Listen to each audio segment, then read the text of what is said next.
ये रहेगा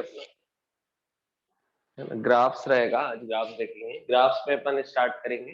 पहला देखेंगे स्ट्रेट लाइन ग्राफ। पहला लिखेंगे आप लोग स्ट्रेट लाइन ग्राफ। पहला देखेंगे हम स्ट्रेट लाइन ग्राफ। पहला देखेंगे स्ट्रेट लाइन ग्राफ।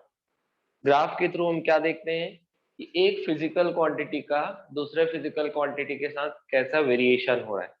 अगर एक फिजिकल क्वांटिटी बढ़ रही है तो क्या दूसरी भी फिजिकल क्वांटिटी बढ़ रही है, या अगर एक फिजिकल क्वांटिटी बढ़ रही है तो क्या दूसरी डिक्रीज हो रही है, या एक फिजिकल क्वांटिटी के बढ़ने से दूसरे को कोई फर्क नहीं पड़ रहा है, दूसरा क्या है कांस्टेंट है। तो एक फिजिकल क्वांटिटी का दूसरे फिजिकल क्वांटिटी के साथ वेरिएशन देखेंगे हम थ्रू ग्राफ। तो पहला हम देखेंगे कि स्ट्रेट लाइन ग्राफ कैसा बनेगा।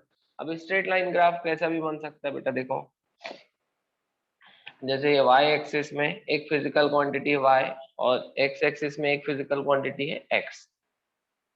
मतलब ये x कोई भी फिजिकल क्वांटिटी हो सकता है। जैसे मान लो ये टाइम है और ये है मान लो वेलोसिटी।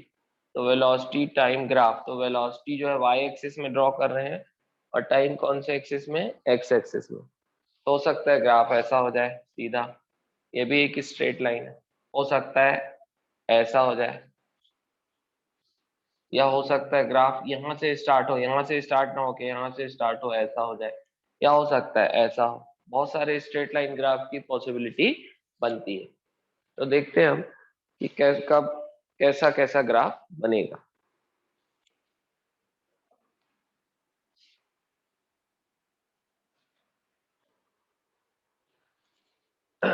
स्ट्रेट लाइन ग्राफ का जो इम्पोर्टेंट इक्वेशन है वो मैं लिखा दे रहा हूं आपको।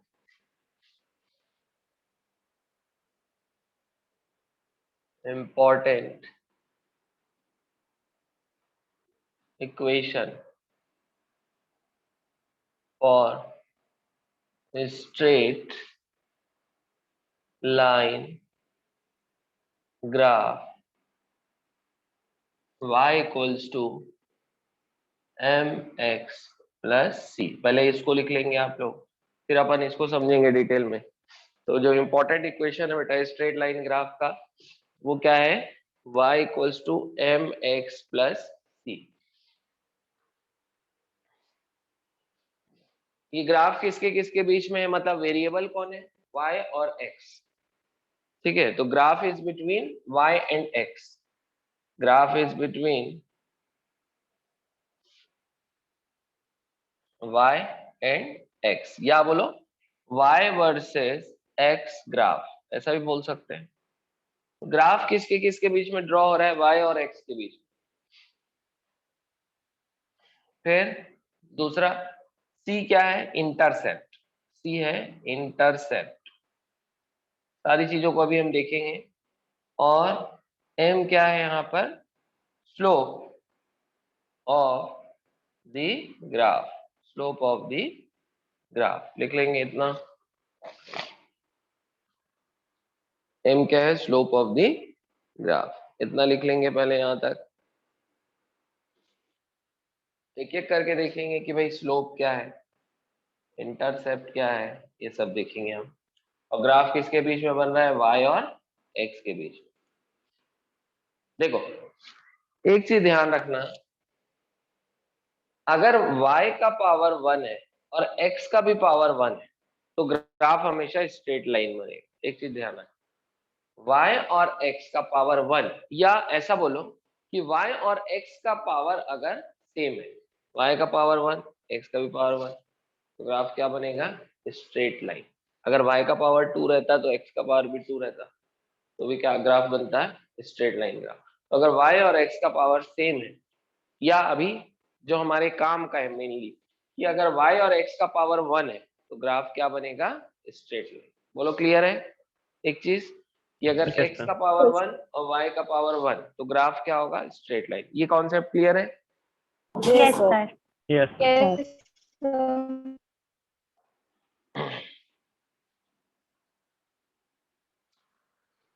अब अपन स्टार्ट करते हैं।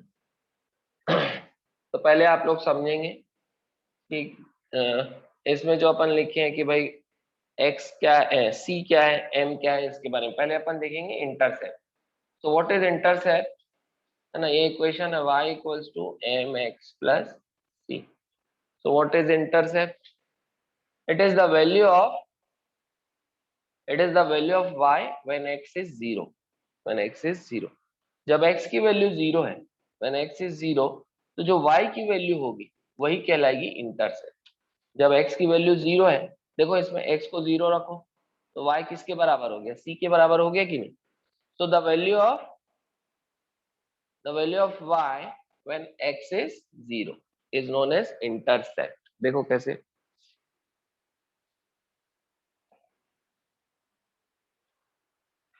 जैसे कि अगर मैं ग्राफ बनाऊं ऐसे, ये x और ये y, मान लो ग्राफ ऐसा जा रहा है बेटा, ऐसा, ठीक है। ये ऑब्वियसली ये क्या है, स्टार्टिंग पॉइंट है, इसको अपन क्या नंबरिंग देंगे, 0। फिर इधर x एक्सिस हो गया, इधर y एक्सिस, ठीक है।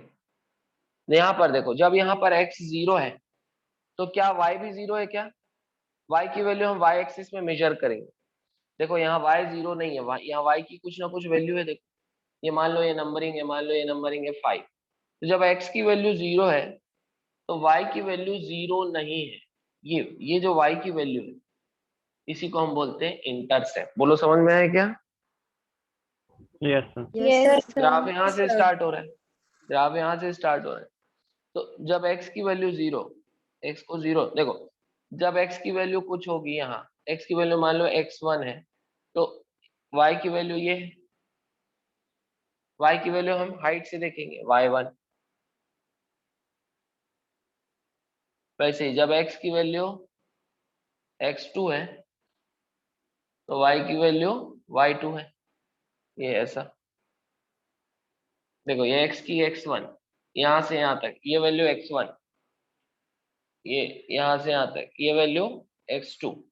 तो जब x की x1 वैल्यू है इतनी, तो y की y1 है। यहाँ पर देखो, इस पॉइंट पर देखो, इस पॉइंट पर x की वैल्यू कितनी, x2। इस पॉइंट पर, है ना, x की वैल्यू कितनी, x2, y की वैल्यू कितनी, y2। वैसे ही इस पॉइंट पर अगर मैं बात करूं, x की वैल्यू 0 तो y की कुछ वैल्यू है। ये जो वैल्यू है y की, जब x की वैल्यू 0 है, इसी को बोलते हैं इंटरसेप्ट। इसी को, इसको मैं ले लेता हूँ, चलो इसको मैं ले लेता हूँ c। so this value is c, the value of x, नहीं sorry, the value of y when x is 0 is known as intercept। बोलो क्लियर है क्या, समझ में आ रहा है। Sir yes yes sir. Sir.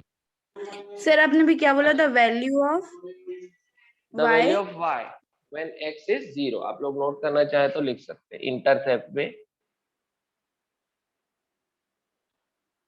The value of y when x is 0। जब x की वैल्यू 0 है, देखो यहाँ पर देखो x 0 है ना, x को आप यहाँ चलोगे, x की वैल्यू यहाँ रीड करोगे, यहाँ पर, यहाँ से स्टार्ट हो रहा है, इसी को ओरिजिन बोलेंगे। ग्राफ यहाँ से स्टार्ट हो रहा है, इसी को ओरिजिन बोलेंगे। भी तो 0 है। नहीं ना बेटा, y की वैल्यू ये देखो ना, यहाँ से ग्राफ स्टार्ट हो रहा है। आप ये देखो कि जब x 0 था तो y यहाँ पर है। अब यहाँ पर देखो, आप डिफरेंस समझने के लिए मैं एक और ग्राफ बना रहा हूँ। ये ग्राफ स्टार्ट हो रहा है ओरिजिन से, अब बताओ इंटरसेप्ट कितना होगा। 0 0 very good, 0। The value of x, the value of y is also 0। देखो यहाँ से स्टार्ट हो रहा है, जब x 0 है तो y भी 0 है। तो देयर इज नो इंटरसेप्ट, कोई इंटरसेप्ट नहीं है, c इज 0। समझ में आया आप डिफरेंस दोनों ग्राफ में। Yes sir. Yes sir. In this case यहाँ पर हम बोलेंगे कि graph is starting from origin, तब उसका इक्वेशन क्या हो जाएगा, y इक्वल्स टू mx। क्यों, जब x 0 तो y भी 0 होगा कि नहीं, बोलो। तब स्ट्रेट लाइन का इक्वेशन ये होगा कि नहीं। Yes sir. मतलब जो बेसिक इक्वेशन है y equals to mx plus c, इसमें वेरिएशन हो सकता है, ये बेसिक इक्वेशन है। अब आप इससे कैसे बनाओगे ये इक्वेशन, ग्राफ को देखो, ग्राफ कहां से स्टार्ट हो रहा है, ओरिजिन से। मतलब जब x 0 है तो y भी 0 होना चाहिए। और जब x 0 होता है उस समय y की वैल्यू को क्या बोलते हैं, c। तो एक्चुअल में ये c है इस केस में, c भी 0 है, तो यहाँ c को 0 रख दो, तो y is equal to mx। बोलो समझ में आया क्या? सर वहाँ पर आपने y1 और y2 की वैल्यू ग्राफ के अंदर लेंगे या फिर y एक्सिस पे लेंगे? हाँ, क्या बोल रहे हो आयुष? ये जैसे फर्स्ट इक्वेशन ऑफ मोशन है बेटा, v equals to u plus A T. यहाँ वेरिएबल कौन कौन है, t और ये फाइनल वेलोसिटी। मतलब t टाइम के बाद वेलोसिटी कितनी होगी तो v, और ये टाइम चेंज होगा तो ये वेलोसिटी भी चेंज होगी। तो यहाँ y की जगह कौन है, v, mx प्लस c। तो ये एक्चुअल में c की जगह कौन है, u। देखो t को 0 रखोगे तो v की वैल्यू कितनी होगी, u होगी कि नहीं, बोलो। At t equals to 0 v u के बराबर होगा कि नहीं? Yes sir. Yes sir. y axis में मैं बना रहा हूँ वेलोसिटी और x एक्सिस में बना रहा हूँ टाइम। Yes sir. इसको कंपेयर करोगे इस इक्वेशन को तो ये स्ट्रेट लाइन इक्वेशन बनेगा, क्योंकि वेरिएबल यहाँ कौन कौन है, वेलोसिटी और टाइम, दोनों का पावर 1 है, v का भी पावर 1, t का भी पावर 1। ग्राफ बन रहा है वेलोसिटी और टाइम के बीच में। जैसे अपन x को 0 रखते थे तो जो y की वैल्यू थी वही इंटरसेप्ट थी, तो यहाँ x की जगह कौन है, टाइम। टाइम को 0 रखो, ये पूरा 0 हो जाएगा, v किसके बराबर है, u के। So at t equals to 0 v is u। तो इस ग्राफ का इंटरसेप्ट क्या है, u। t को जब 0 रखोगे तो वेलोसिटी की वैल्यू 0 नहीं है, कितनी है, u है। आ रहा है क्या समझ में? और ग्राफ कैसा स्टार्ट बनेगा, बोलो क्लियर है क्या? Yes sir. अभी अपन अभी इसमें नहीं जा रहे हैं, अभी एग्जांपल मैंने अभी आपको जस्ट समझाने के लिए लिया है कि यहाँ y एक्सिस की जगह कोई फिजिकल क्वांटिटी होती है और यहाँ x एक्सिस की जगह कोई फिजिकल क्वांटिटी है, लेकिन उस फिजिकल क्वांटिटी को मैं y और x से डिनोट कर रहा हूँ। अब कोई भी फिजिकल क्वांटिटी हो सकती है, ग्राफ तो किसी के भी बीच में बन सकता है। यहाँ वेलोसिटी की जगह डिस्टेंस भी हो सकता है x, या डिस्टेंस d से ले लो या s से ले लो, डिस्टेंस st ग्राफ भी हो सकता है, डिस्टेंस टाइम ग्राफ कुछ भी हो सकता है। प्रेशर हो सकता है यहाँ पर प्रेशर, और यहाँ पर temperature capital T, pressure temperature graph भी बना सकते हो। तो y और x कोई भी फिजिकल क्वांटिटी हो सकती है, बोलो क्लियर है क्या? Yes sir. तो अभी आप लोग इस पे फोकस करो बेटा कि इंटरसेप्ट क्या है। इंटरसेप्ट इज, मतलब आप ग्राफ जो है ना, ग्राफ आप इक्वेशन देख के ही बनाओ, इक्वेशन के अकॉर्डिंग ही ग्राफ बनाएंगे। तो अगर ग्राफ, अगर इक्वेशन ऐसा है y equals to M X plus C, जैसे v equals to U plus A T है ना, तो उसका ग्राफ अपन उसके इक्वेशन के ही हिसाब से बनाएंगे। तो ग्राफ हम हमेशा इक्वेशन को सेटिस्फाई करते हुए ही बनाएंगे। तो अगर आपको मैंने आपको बताया कि ये बेसिक इक्वेशन है स्ट्रेट लाइन का। अब इसमें थोड़ा सा चेंजेस हो सकते हैं, जैसे अगर मान लो कि किसी ग्राफ का इक्वेशन है y equals to M x, तो ऑब्वियसली इसका इंटरसेप्ट 0 है। इंटरसेप्ट 0 है तो ग्राफ कहाँ से स्टार्ट होगा, ओरिजिन से। ग्राफ कहाँ से स्टार्ट होगा, ओरिजिन से। तो पहला कॉन्सेप्ट अपन ने क्या किया कि अगर y और x का पावर 1 है तो ग्राफ स्ट्रेट लाइन होगा, ये पहला कॉन्सेप्ट हो गया। अब दूसरा कि भाई ग्राफ स्टार्ट कहाँ से होगा, तो उसको कौन बताता है, इंटरसेप्ट। ग्राफ स्टार्ट कहाँ से होगा, तो ग्राफ स्टार्ट करने के लिए आप x को 0 रखो, तो जो वैल्यू y की जो वैल्यू आएगी वही तो इंटरसेप्ट होगी। तो यहाँ पर देखो, यहाँ पर x को 0 रखो तो यहाँ y भी 0 हो जाएगा। तो आपको समझ में आ जाएगा कि ग्राफ कहाँ से स्टार्ट हो रहा है, ओरिजिन से। यहाँ x को 0 रखो, अगर इक्वेशन ऐसा है v equals to M X plus C, अगर इक्वेशन ऐसा है तो यहाँ पर x को 0 रखो। ये इक्वेशन अलग है, ये इक्वेशन अलग है बेटा, दोनों स्ट्रेट लाइन इक्वेशन है, लेकिन यहाँ पर ग्राफ कहाँ से स्टार्ट होगा, ओरिजिन से। यहाँ पर स्टार्ट नहीं होगा ओरिजिन से, क्यों, यहाँ x को 0 रखो, ये पूरा 0 होगा, लेकिन y c के बराबर हो जाएगा। देखो यहाँ पर x 0 है तो y 0 है, लेकिन यहाँ x 0 है तो y c के बराबर है। अब c कुछ वैल्यू होगी, c कुछ वैल्यू होगी, किसकी होगी, y की वैल्यू होगी। c कुछ वैल्यू होगी, जब x की वैल्यू 0 होगी तो y की कुछ वैल्यू होगी, उस वैल्यू को ही अपन इंटरसेप्ट बोलते हैं। बोलो क्लियर है क्या? Yes sir. Yes sir. तो दो चीजें हमने को क्लियर हो गई कि पहला ग्राफ स्ट्रेट लाइन है इस इक्वेशन के अकॉर्डिंग, दूसरा x को 0 रखोगे तो आपको पता चलेगा कि y की वैल्यू कितनी है और वहीं से ग्राफ स्टार्ट कर। ये दो चीजें क्लियर हो गई।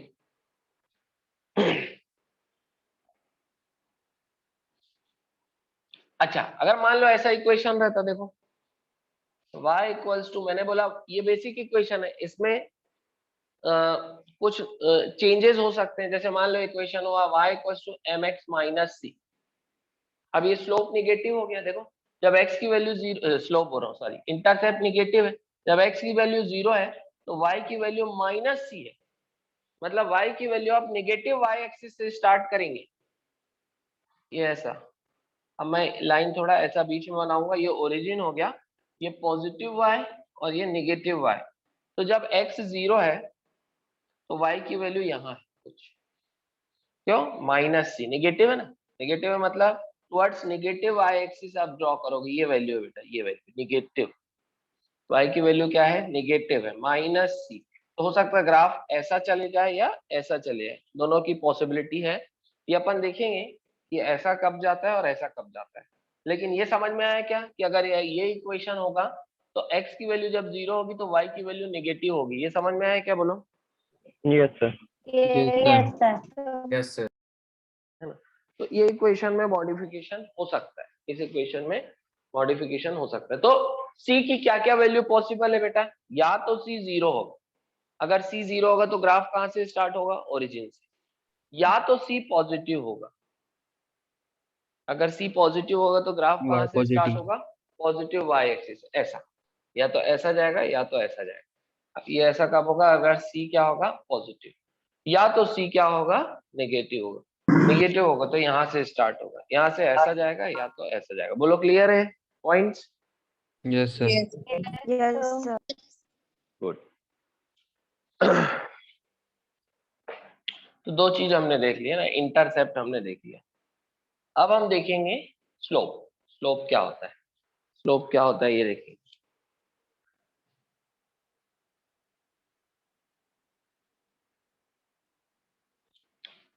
स्लोप डिसाइड करेगा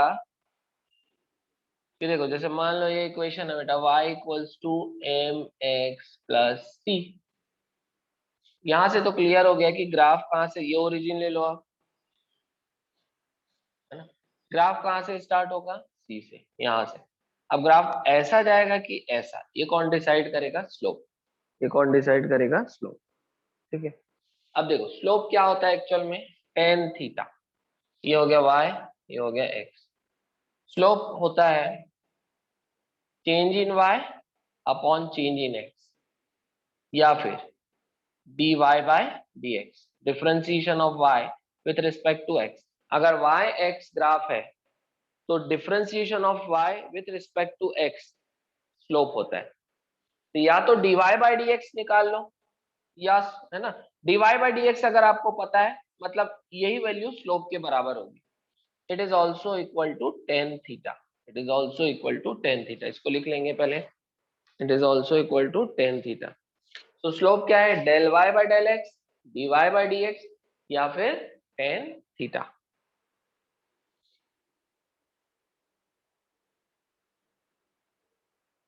पहले इसको लिख लो फिर समझेंगे इसको। अगर थीटा, टेन थीटा में अगर थीटा 90 से कम है, या ऐसा ले लो बेटा, पहले रुको, फर्स्ट लिखो, if theta equals to 0 degree, तो टेन थीटा भी 0 होगा, इसका मतलब स्लोप भी क्या होगा, 0। जीरो। ये लिख लो पहले, स्लोप भी क्या होगा, 0। अगर यहाँ पर थीटा अगर 0 है तो टेन 0 भी 0 हो जाएगा, टेन 0 0 होता है, तो स्लोप जो हैगा 0 हो जाएगा। पहला ये हो गया। सेकंड लिखेंगे, if theta is less than 90, अगर थीटा 90 से कम है, एक्यूट है, तो स्लोप जो होगा वो होगा पॉजिटिव, स्लोप होगा पॉजिटिव। और अगर, क्योंकि देखो टेन थीटा, अगर थीटा 90 से कम होता है तो टेन थीटा पॉजिटिव होता है, तो इसका मतलब स्लोप भी क्या होगा, पॉजिटिव। अभी आप लोग लिखते जाओ इसको, फिर समझेंगे। थर्ड लिखेंगे, if theta is greater than 90 degree, अगर थीटा 90 से ज्यादा है बेटा तो स्लोप होगा नेगेटिव, तो स्लोप होगा नेगेटिव, लिख लेंगे। ये तीन चीज को अपने को ध्यान रखना है। क्या, अगर थीटा 0 है तो टेन थीटा भी 0 होगा, तो स्लोप भी 0 होगा, स्लोप भी 0 होगा। मतलब ये एम की, इसी को बोलते हैं स्लोप। ये जो एम है इसको लिख लो बेटा, यहाँ पर मैं भूल गया हूँ, इज इक्वल टू एम, इसको लिख लो। तो ये एम को ही स्लोप बोल रहे हैं, एम को ही क्या बोलेंगे, स्लोप। अपन ने सी पढ़ लिया, इंटरसेप्ट पढ़ लिया, एम क्या है, slope, slope of the graph. तो स्लोप क्या है, del Y by del X, D Y by D x, या टेन थीटा, या एम। तो अगर थीटा 0 डिग्री है, अब थीटा क्या है ये भी देखेंगे अभी। थीटा अगर 0 डिग्री है तो स्लोप 0 होगा।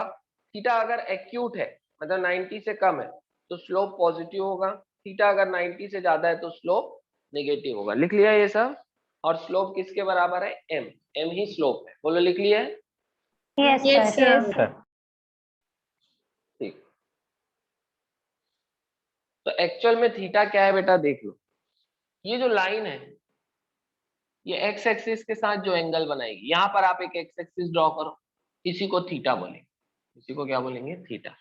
तो बोलो, इस लाइन का स्लोप पॉजिटिव होगा कि निगेटिव, बोलो। Positive. Positive. Positive, good. क्यों? क्योंकि ये जो एंगल बन रहा है, it is less than, obviously it is less than 90, और अगर ये लेस देन 90 है तो थीटा एक्यूट है, मतलब स्लोप क्या है, पॉजिटिव। इतना क्लियर हुआ? Yes, sir. Yes, Yes, sir. sir. अब यहाँ भी एक्स एक्सिस बनाओ, देखो ये एंगल 90 से ज्यादा है कि कम? ज्यादा है। ज्यादा है ना, क्योंकि Negative. 90 तो यहाँ आएगा, ये देखो ऐसा आएगा, तो एंगल 90 से ज्यादा है। अब एंगल 90 से ज्यादा है, इसका मतलब स्लोप क्या आएगा, नेगेटिव। Negative. ये है, गुड। अच्छा ये बताओ, ये वाली लाइन का बताओ स्लोप। 0. 0. 0, good, 0, good. जब y है ना, जब ये y एक्सिस की लाइन x एक्सिस से पैरेलल हो जाए, ये देखो ये y, ये लाइन है, ये जब लाइन इससे पैरेलल हो जाए, क्योंकि एंगल x एक्सिस से ही बन रहा है, तो जब ये लाइन x एक्सिस से पैरेलल हो जाए तो थीटा 0, थीटा 0 तो स्लोप भी 0। बोलो, क्लियर है Yes, यहाँ Yes. पर?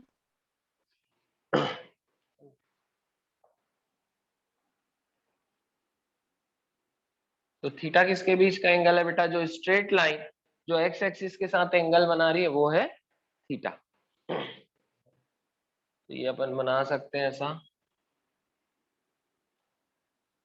ये है थीटा, तो ये क्या बता रहा है हमको, स्लोप या टेन थीटा क्या है, पॉजिटिव। ठीक है, इसको ले लो, है ना, यहाँ पर थीटा है ना, ये हमको क्या बता रहा है ना, ये थीटा डैश ले लेते हैं इसको। क्या बता रहा है कि स्लोप या टेन थीटा निगेटिव। और ये वाली लाइन हमको क्या बता रही है कि स्लोप या फिर टेन थीटा इज 0। बना लो इसको। क्लियर है? ये तीनों में कंपैरिजन समझ में आ रहा है? Yes, sir. बना लो। तो यहाँ पर थीटा पॉजिटिव है, तो टेन, सॉरी, यहाँ टेन थीटा पॉजिटिव है, मतलब स्लोप पॉजिटिव है। यहाँ स्लोप नेगेटिव है और यहाँ स्लोप 0 है।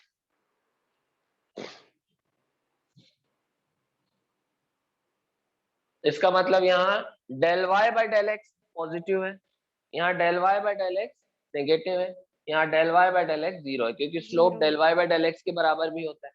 या D Y by D X यहाँ पॉजिटिव है, यहाँ D Y by D X negative है, यहाँ D Y by D X 0 है। बोलो, क्लियर है? Yes, sir. Yes, sir.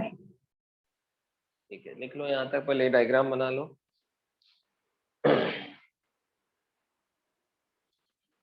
तो स्लोप की वैल्यू, स्लोप किसकी वैल्यू देता है बेटा?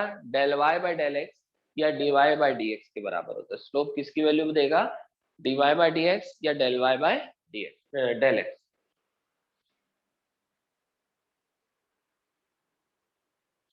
मिटा दो इसको। Yes, sir. Yes, sir.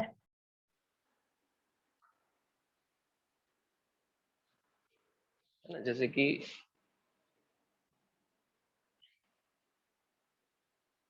मान लो ये ग्राफ है, मान लो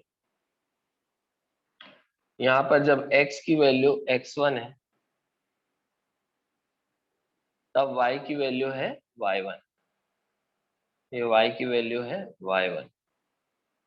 फिर यहाँ इस पॉइंट पर देखो, जब x की वैल्यू x2 है, तब y की वैल्यू कितनी है? y2। ये पूरी वैल्यू क्या है? y2। सर एक ग्राफ बनाना है। नहीं, पहले समझो ना बेटा, ये y की वैल्यू है y2।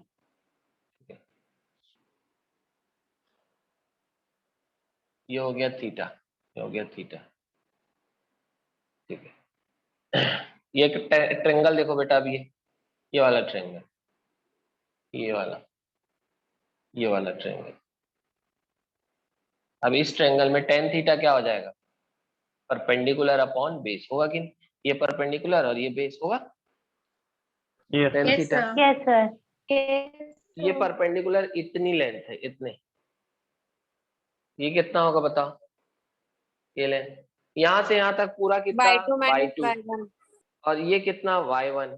तो ये y2 माइनस y1 करोगे तो इतना मिलेगा, मिलेगा कि नहीं? y2 minus Yes. y1, Yes, sir. इसी को हम Yes, बोलेंगे sir. Del y। और ये लेंथ कितनी होगी? तो ये पूरी लेंथ कितनी है? x2। x2 माइनस उसमें से x1 हटा दो, तो ये हो गई x2 माइनस x1। तो ये लेंथ हो गई x2 माइनस x1, या इसी को बोलेंगे हम डेल एक्स। तो टेन थीटा क्या होता है? Perpendicular upon base. Tan theta क्या हो जाता है बेटा? Perpendicular upon base, that is del Y by del x. और टेन थीटा ही क्या होता है? स्लोप। तो समझ में आया कि slope del Y by del x क्यों होता है? बोलो, क्लियर है? Yes, sir. Yes. Yes, Yes, sir. बना लो Yes, इसको, sir. y और x बना लो।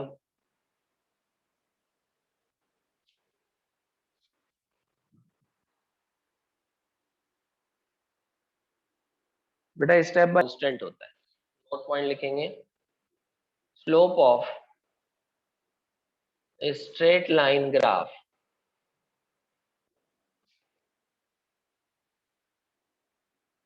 is constant। Slope of straight line graph is constant. जो स्ट्रेट लाइन ग्राफ है उसका स्लोप कांस्टेंट होगा। कैसे? देख लो, ये y एक्सिस में कोई फिजिकल क्वांटिटी, ये x एक्सिस में ग्राफ ऐसा जा रहा है। तो चाहे आप थीटा यहाँ बनाओ, यहाँ भी एंगल वही होगा, यहाँ भी एंगल वही होगा, एंगल तो वही होगा क्योंकि स्ट्रेट लाइन है। स्ट्रेट लाइन जो है वो x एक्सिस से कहीं भी सेम एंगल बनाएगी। तो अगर एंगल किसी भी पॉइंट पर सेम बन रहा है, मतलब थीटा सेम, थीटा सेम तो टेन थीटा सेम, मतलब स्लोप सेम। तो स्ट्रेट लाइन ग्राफ का स्लोप क्या होता है? कांस्टेंट। बोलो, क्लियर है? Yes. क्लियर है? yes, sir. Straight line graph का स्लोप क्या होता है? कांस्टेंट होता है। अब मान लो ऐसा ग्राफ ऐसा है, मान लो बेटा ऐसा कांस्टेंट ना होके ग्राफ ऐसा है। अगर मैं बोलूं इस पॉइंट का स्लोप बताओ, तो यहाँ पर आप एक स्ट्रेट लाइन बनाओ, ये हो गया टेंजेंट। ये टेंजेंट एक्स एक्सिस से कितना एंगल बना रहा है? जीरो। तो यहाँ स्लोप जीरो हो गया, तो इस पॉइंट का स्लोप जीरो हो गया। अब अगर मैं बोलूं भाई इस पॉइंट का स्लोप बताओ, तो यहाँ टेंजेंट ड्रॉ करो, तो यहाँ पर ये देखो कुछ एंगल है थीटा, तो यहाँ का स्लोप क्या दिख रहा है? पॉजिटिव। अगर ये मैं बोलूंगा यहाँ का स्लोप बताओ, तो आप यहाँ पर एक स्ट्रेट लाइन बनाओगे। ये स्ट्रेट लाइन एक्स एक्सिस से जो एंगल बना रहा है इट इज ग्रेटर देन 90, तो यहाँ का स्लोप क्या हो जाएगा? नेगेटिव। तो ये स्ट्रेट लाइन ग्राफ नहीं है, कर्व्ड है, तो इसका स्लोप कांस्टेंट नहीं है, इसका स्लोप क्या कर रहा है? चेंज हो रहा है जगह जगह। बोलो, क्लियर है? Yes, point? sir. Yes, Yes, sir. sir. है ना? तो कहने का मतलब है कि अगर ग्राफ स्ट्रेट लाइन है तो उसका स्लोप क्या रहेगा? कांस्टेंट। जैसे एक एग्जांपल से देखते बेटा।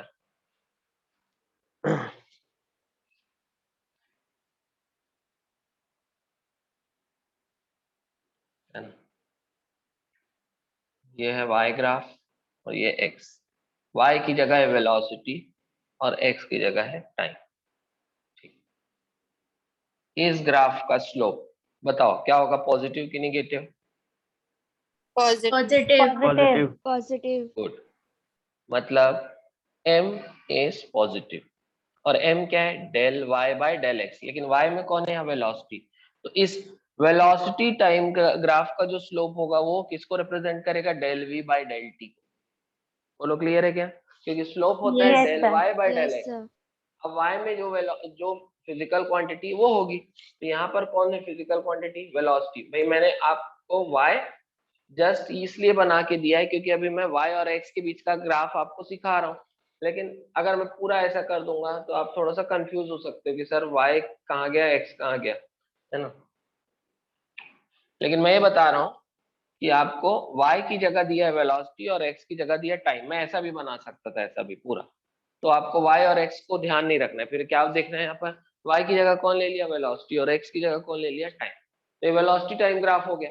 तो अब y और x को भूल जाओ। अब इसका जो स्लोप होगा वो क्या होगा, स्लोप क्या होता है, जो वेलोसिटी y एक्सिस में अपॉन जो वेलोसिटी x एक्सिस में। तो change in velocity upon change in time, del y by del x, change in the value of physical quantity which is on y axis upon change in the value of physical quantity which is on x axis, del y by del x, y में velocity, x में time, तो del v by del t। बोलो clear है? Yes, sir. Yes sir. Yes, sir. और del v by del t क्या होता है, acceleration. Del v by del t क्या होता है, एवरेज एक्सेलरेशन। तो वेलोसिटी टाइम ग्राफ का स्लोप किसकी वैल्यू बताता है, एक्सेलरेशन। बोलो क्लियर है क्या?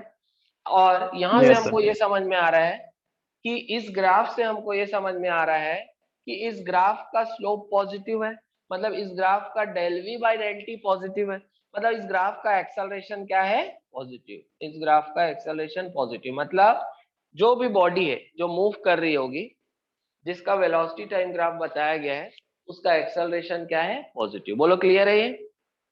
Yes, sir. Yes, yes sir. Sir. है ना। मान लो यहाँ पर थीटा दे देता 30 डिग्री, तो स्लोप कितना होता, बोलो 10-30 होता कि नहीं भाई, Yes, ten sir. Theta, theta तो कुछ भी हो सकता है, कोई भी एंगल हो सकता है। ये थीटा की जगह 30 दे दिया, मान लो ये एंगल है 30, तो एंगल तो वेरी कर सकता है ना। स्लोप अगर ऐसा हो गया, अगर ग्राफ ऐसा होगा तो थीटा ज्यादा हो जाए, 60 हो सकता है। लेकिन इस ग्राफ की अगर मैं बात करूं तो मान लो थीटा कितना है 30, तो स्लोप कितना हो जाएगा 10-30, 1/√3। और ये किसकी वैल्यू है, एक्सेलरेशन। ये किसकी वैल्यू है, del v by del t की। और यही क्या है, एक्सेलरेशन। तो हम बोलेंगे 1/√3 मीटर पर सेकेंड स्क्वायर, क्योंकि metre per second square is the unit of acceleration. Velocity time graph दिया है तो उसका स्लोप किसकी वैल्यू बताएगा, del v by del t की वैल्यू बताएगा। इस ग्राफ से क्या क्या चीज क्लियर हो रही है कि स्लोप पॉजिटिव है, मतलब एक्सेलरेशन पॉजिटिव है, लेकिन उसकी वैल्यू क्या है, तो स्लोप निकालो, वो स्लोप ही तो उसकी वैल्यू है। तो स्लोप किसकी वैल्यू बता रहा है, del y by del x, या फिर बोलो del v by del t। And what is del v by del t, acceleration. तो अगर आपको यहाँ पर एंगल दिया हुआ है 30 डिग्री, तो भाई आप 10-30 कर दो, 10-30 1/√3, तो 1/√3 is the value of slope of velocity time graph, but the slope of velocity time graph is acceleration, so this is the value of acceleration। बोलो क्लियर है क्या? Yes, sir. Yes yes sir. Yes sir. है ना। तो हमने क्या लिखा बेटा, point, the slope of straight line graph is constant. ये अपना पॉइंट हो गया, the slope of straight line graph is constant. अच्छा, तो इससे बताओ मुझे कि एक्सेलरेशन कांस्टेंट है कि वेरिएबल है। एक्सेलरेशन, जो बॉडी जिस एक्सेलरेशन से मूव कर रही है, क्या उसकी वैल्यू कांस्टेंट है? Yes sir. Yes, sir. Yes, क्यों? क्योंकि स्लोप कांस्टेंट है। ग्राफ क्या बन रहा है, straight line. Straight line graph का स्लोप कांस्टेंट, मतलब ये ग्राफ हमको बता रहा है that the body is moving with constant acceleration and the value of this acceleration is 1/√3 metre per second square. समय के साथ एक्सेलरेशन चेंज नहीं होगा, एक्सेलरेशन की वैल्यू फिक्स है। बोलो क्लियर है क्या? Yes, sir. Yes, sir. तो चेंज क्या हो रहा है बेटा इस ग्राफ में समय के साथ?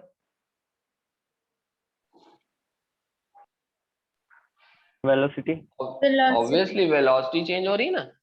यहाँ वेलोसिटी टाइम को जब 0 रखोगे तो वेलोसिटी की कुछ वैल्यू होगी v1, जिसको हम इंटरसेप्ट बोलेंगे। फिर टाइम की कुछ वैल्यू होगी t1, तो वेलोसिटी की देखो वैल्यू चेंज हो गई। देखो y एक्सिस में लेंथ बढ़ गई, पहले लेंथ इतनी थी। y एक्सिस में जो लेंथ है वो किसकी वैल्यू बताएगी? वेलोसिटी की। और x एक्सिस में लेंथ किसकी वैल्यू बताएगी? टाइम की। तो यहाँ देखो ये लेंथ कम है और ये लेंथ ज्यादा हो गई, तो वेलोसिटी की वैल्यू चेंज हो गई v2। यहाँ इस पर्टिकुलर टाइम पे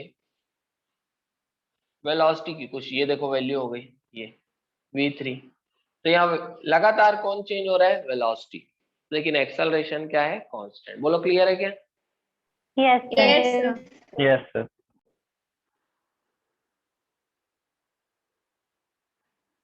है ना। तो पहला हम जो ग्राफ बनाएंगे वो ग्राफ बनाएंगे मेन इक्वेशन का। जो पहला ग्राफ बनेगा वो बनेगा y equals to M X plus C को सेटिस्फाई करते हुए। मैं बना रहा हूं, आप लोग बताना सही है कि गलत।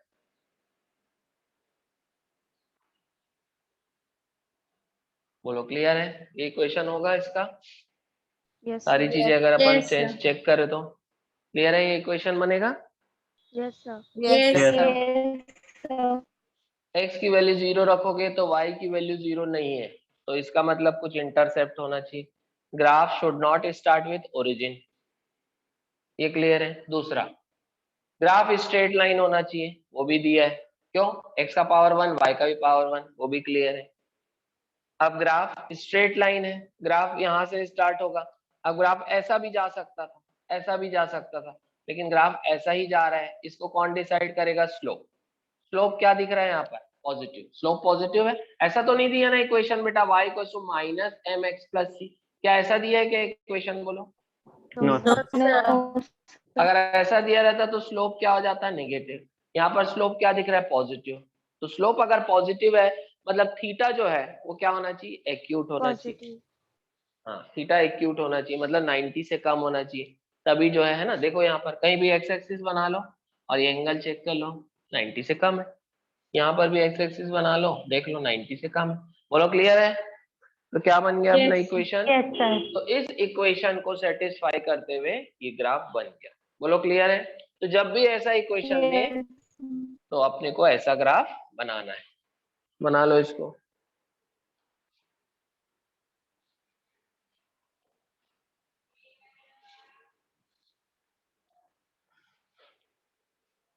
चलो मिटा दे इसको, हो गया? क्लियर है? Yes, sir.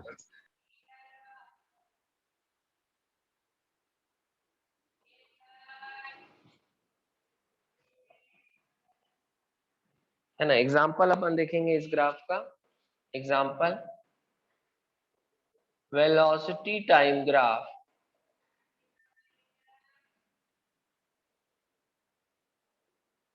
For equation v equals to u plus at। v is equal to u plus at में जो वेलोसिटी टाइम ग्राफ आता है वो ऐसे ही बनेगा, क्योंकि इसको आप कंपेयर करके देख लोगे, है ना। ये ऐसे ही जाएगा, बना लो। ये ऐसा जाएगा। यहाँ पर जब t की वैल्यू 0 रखोगे तो वेलोसिटी की वैल्यू 0 नहीं है, किसके बराबर है? u। बोलो बेटा क्लियर है? Yes, sir. Yes, sir. Yes. तो अगर कोई ऑब्जेक्ट कांस्टेंट एक्सेलरेशन से मूव कर रहा है, क्यों एक्सेलरेशन कांस्टेंट क्यों होगा? क्योंकि इसका स्लोप कांस्टेंट है। और वेलोसिटी टाइम ग्राफ का स्लोप किसकी वैल्यू को रिप्रेजेंट करता है? एक्सेलरेशन की। ठीक है। तो अगर कोई ऑब्जेक्ट कांस्टेंट एक्सेलरेशन से मूव करेगा तो उसका टाइम और वेलोसिटी के बीच में ग्राफ ऐसा बनेगा। बोलो क्लियर है? Yes, sir. ठीक है, इसको कंपेयर कर लो बेटा। y equals to M X plus C से y equals to C plus M X. है ना। इसको जब t को 0 रखो तो v की वैल्यू u के बराबर हो गई, मतलब u क्या हो गया, इंटरसेप्ट। यहाँ पर वेरिएबल कौन कौन है, x की जगह टाइम, y की जगह वेलोसिटी। तो वेलोसिटी और टाइम के बीच में ग्राफ हो रहा है, मतलब हम बताना चाह रहे हैं इस ग्राफ के थ्रू कि टाइम के साथ ऑब्जेक्ट की वेलोसिटी कैसे चेंज हो रही है, ठीक। और एक्सेलरेशन क्या है, यहाँ पर स्लोप है। अब क्योंकि ग्राफ स्ट्रेट लाइन है और स्ट्रेट लाइन ग्राफ का स्लोप कांस्टेंट होता है, इसलिए एक्सेलरेशन भी क्या होगा, कांस्टेंट। बोलो क्लियर है। Yes, sir. Yes, sir. बेटा किसी को कोई डाउट तो नहीं है, सब क्लियर हो रहा है ना। Yes, sir. Yes, sir. Yes sir. Yes, Yes, sir. sir. आगे हम डिटेल में इसको भी पढ़ेंगे, इक्वेशन ऑफ मोशन है ये, फर्स्ट इक्वेशन ऑफ मोशन, लेकिन अभी इसमें नहीं जाएंगे डिटेल में। चलिए ये हो गया y equals to M X plus C, ठीक है। इसी का सेकंड ग्राफ जो होगा स्ट्रेट लाइन ग्राफ का, उसका इक्वेशन होगा y equals to M x. इसका ग्राफ बना लेते हैं, ये y हो गया, ये x हो गया, ये ऐसा जाएगा, ठीक है। y equals to M X, clear है। No Yes, intercept sir.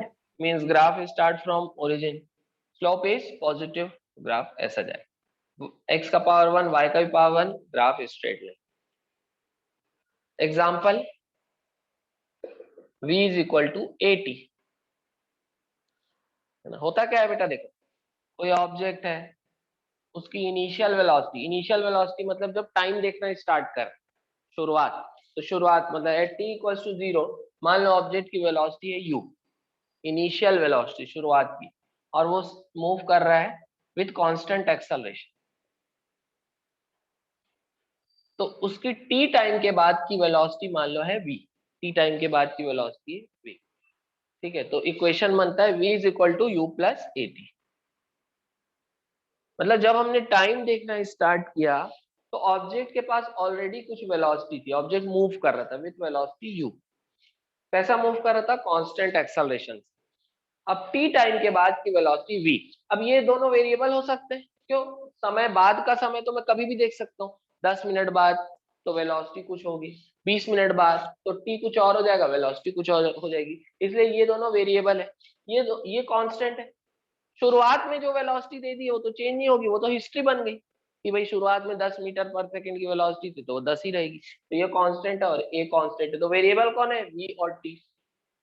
अब मान लो जब आपने टाइम देखना स्टार्ट किया उस समय ऑब्जेक्ट रेस्ट में था, रेस्ट में था मतलब इनिशियल वेलोसिटी 0, तो जब इनिशियल वेलोसिटी 0 है तो उसका इक्वेशन क्या बनेगा, v is equal to a t. बोलो क्लियर है क्या, Yes, u sir. 0 है तो। Yes, Yes, sir. sir.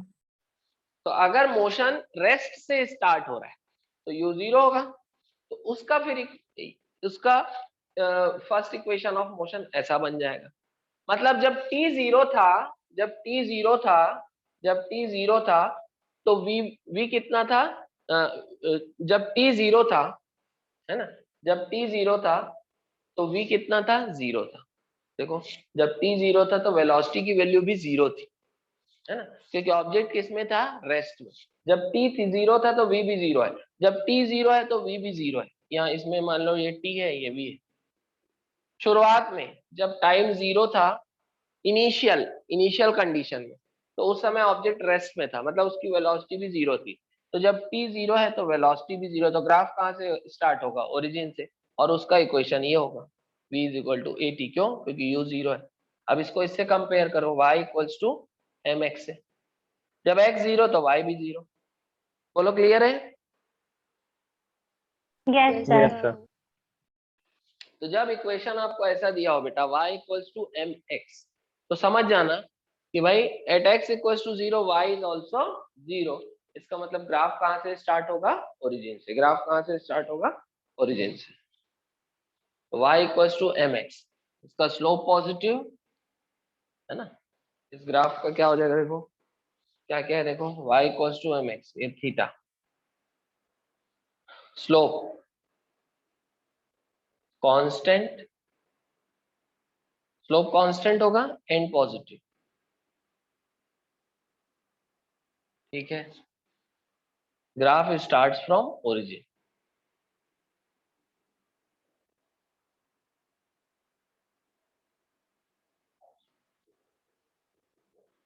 Graph starts from origin. Clear है? लिख लो बेटा इसको। समझ में आ गया y इक्वल्स टू mx कब बनाना है? क्लियर हो गया? Yes, sir. Yes, sir. Good.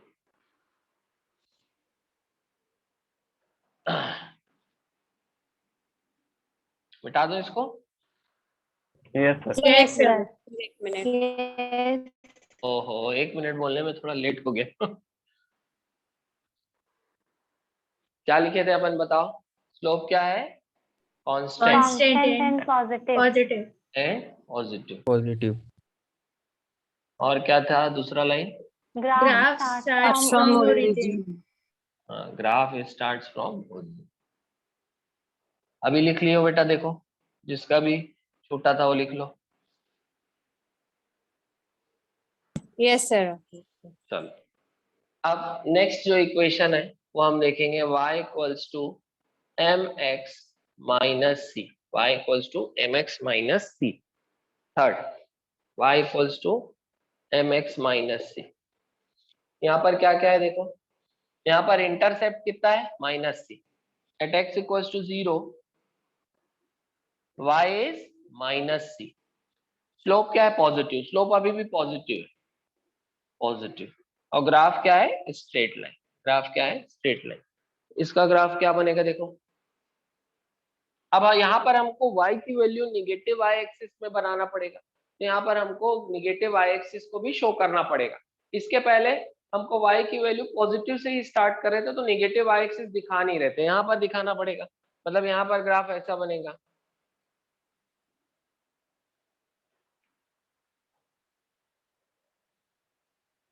यहाँ से बीच से कहीं से बना दो, ये ओरिजिन हो गया, ठीक है।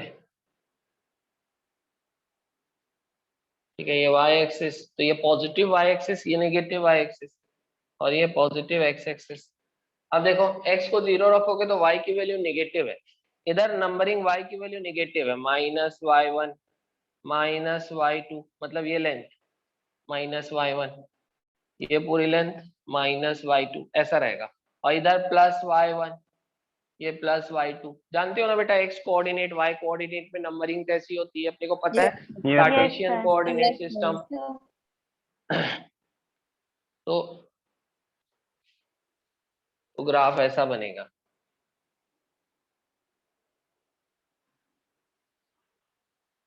है ना। तब जो ग्राफ बनेगा y और x के बीच में, तब बेटा ग्राफ ऐसा बनेगा। बना लेंगे इसको। बोलो, समझ में आ रहा है ये ग्राफ? बोलो, क्लियर हो रहा है क्या? Condition, Yes, sir. Equation check कर लो। Yes, sir. ग्राफ कहाँ से स्टार्ट होगा? नेगेटिव इंटरसेप्ट, यहाँ से। क्यों? क्योंकि at x equal to 0 y is minus C. जब x 0 है तो y कितना है? Minus C. दूसरा, ग्राफ स्ट्रेट लाइन होगा, y का पावर 1 x का भी पावर 1। तीसरा, कैसा जाएगा तो वो कौन डिसाइड करेगा? स्लोप। अगर आप इसको ऐसा बना दोगे तो फिर स्लोप निगेटिव हो जाएगा ना बेटा, गड़बड़ हो जाएगा। Yes, sir. इस इक्वेशन के अकॉर्डिंग तो स्लोप क्या होना चाहिए? पॉजिटिव होना चाहिए। बोलो, क्लियर है? ये Yes, जाएगा sir. ग्राफ। Yes, sir. बना लीजिए।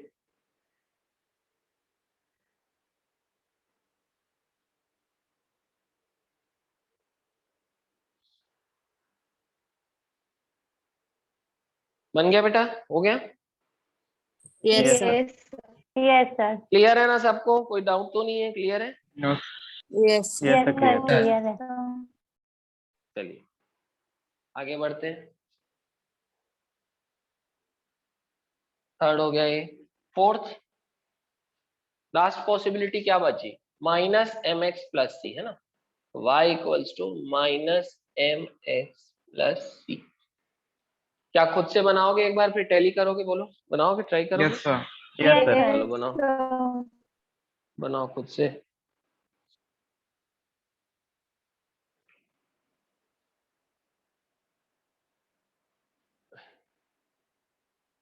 इधर x, इधर y। जब x 0 है तो ये पूरा 0 हो जाएगा, y प्लस सी, तो इंटरसेप्ट पॉजिटिव यहाँ से स्टार्ट होगा। ये इसको ओरिजिन मान लेते हैं, तो ये हो जाएगा प्लस सी। ये y एक्सिस, ये x एक्सिस, है ना। ये y एक्सिस की फिजिकल क्वांटिटी, ये x axis. Intercept is c, लेकिन यहाँ पर स्लोप नेगेटिव है -mx, यहाँ स्लोप क्या है नेगेटिव -mx। तो जब स्लोप नेगेटिव रहेगा, अच्छा ग्राफ स्ट्रेट लाइन होगा, x का पावर 1 y का पावर 1, ये भी क्लियर है, लेकिन स्लोप नेगेटिव है तो ग्राफ ऐसा जाएगा। बोलो क्लियर है क्या? क्लियर Yes, है? sir. ऐसा बना था? Yes, sir. Yes, sir. Yes. Yes sir. सारी चीजें सेटिस्फाई हो रही है। x इक्वल्स टू 0 पे y is plus c, x को 0 रखो, y कितना है plus c, slope is negative. Slope अगर नेगेटिव है तो ये जो लाइन है ये एक्स एक्सिस से जो एंगल बनाएगी ये ऑब्ट्यूस होना चाहिए, ग्रेटर देन 90 डिग्री, तो बनेगा बेटा ऐसा ग्राफ। बोलो क्लियर है? ठीक है सबको? Yes, sir. Yes, sir. Yes. Good. Yes, sir.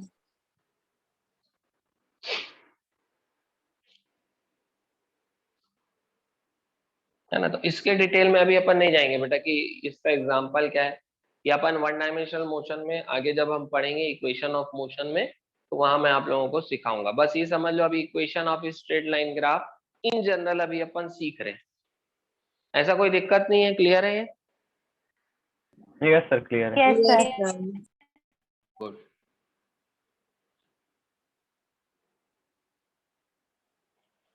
तो ये हमने देखा स्ट्रेट लाइन ग्राफ, ये हमने देखा स्ट्रेट लाइन ग्राफ।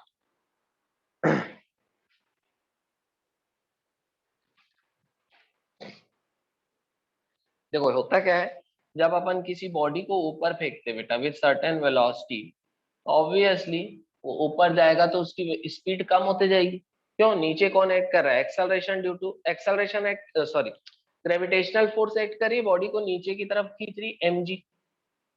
तो ये mg जो है ये बॉडी को ऊपर जाने नहीं देगी, तो इसकी स्पीड लगातार कम होती है। मान लो t टाइम के बाद इसकी स्पीड हो गई v, ठीक है? एक्सेलरेशन जो होता है वो बॉडी का होता है -g के बराबर। कभी भी आप किसी बॉडी को ऊपर फेंकोगे तो उसका एक्सेलरेशन माइनस साइन क्या बता रहा है? देखो जब अपन साइन का यूज करेंगे तो अपवर्ड डायरेक्शन को पॉजिटिव लेंगे, anything which is directed upward will be taken to be positive. क्योंकि देखो ये इक्वेशन है एक्चुअल में v is equal to u plus at, एक वेक्टर इक्वेशन जिसमें वेलोसिटी एक वेक्टर है, एक्सेलरेशन भी एक वेक्टर है। तो वेक्टर मतलब डायरेक्शन की भी इंपॉर्टेंस हो गई। तो यहाँ दो डायरेक्शन पॉसिबल है, एक अपवर्ड और डाउनवर्ड, तो इसलिए एक को पॉजिटिव लेना पड़ेगा, दूसरे को नेगेटिव। तो यहाँ हम अपवर्ड पॉजिटिव डायरेक्शन को पॉजिटिव लेंगे और डाउनवर्ड डायरेक्शन को negative. So anything which is directed downward will be negative and anything which is directed upward is positive. तो ग्रेविटेशनल फोर्स हमेशा नीचे एक्ट करती है, क्योंकि अर्थ जो है किसी भी बॉडी को नीचे की तरफ खींचेगा, तो ग्रेविटेशनल फोर्स नीचे की तरफ। और एक्सेलरेशन होता है बेटा force is equal to mass into acceleration, ये आपने पढ़ा है न्यूटन्स लॉ। तो यहाँ से एक्सेलरेशन हो जाएगा फोर्स अपॉन मास।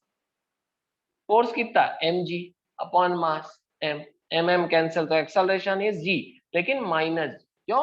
क्योंकि फोर्स का डायरेक्शन नीचे, तो एक्सेलरेशन का भी डायरेक्शन नीचे होगा। बोलो इतना क्लियर हुआ क्या? अभी छोटा सा पॉइंट आपको समझाने की कोशिश कर रहा हूँ, Yes, sir. बाकी मेन तो अपन इक्वेशन ऑफ मोशन में पढ़ेंगे। बोलो क्लियर हुआ क्या? ये एक्सेलरेशन क्यों है, ये क्लियर हुआ क्या? ये क्लियर हुआ? अगर नहीं समझ में आ रहा है तो फिर अपन इसको स्किप कर देंगे, बाद में पढ़ेंगे। क्लियर हो रहा है तो बोलो। आप लोग थोड़ा सा इसको Yes. पढ़ते हो इसलिए मैं बता रहा हूँ। क्लियर है ये? Yes. Yes, sir. हेमंत को क्लियर नहीं हो रहा है, चलो छोड़ो बेटा, फिर अभी इसको नहीं करते अपन, फिर बाद में पढ़ेंगे इसको, फिर जबरदस्ती आप लोग। चलो अब सेकंड देखेंगे अपन, रेक्टेंगुलर हाइपरबोला। सेकंड ग्राफ बनेगा रेक्टेंगुलर हाइपरबोला। ऑब्वियसली कैसे डिसाइड होगा? इक्वेशन से। कैसे डिसाइड होगा? इक्वेशन से। तो उसका कुछ ना कुछ इक्वेशन होगा। कब हम बनाएंगे ये वाला शेप रेक्टेंगुलर हाइपरबोला? मतलब ऑब्वियसली ये ग्राफ जो है स्ट्रेट लाइन तो है नहीं, इसका शेप क्या है? Rectangular hyperbola. तो लिखेंगे अपन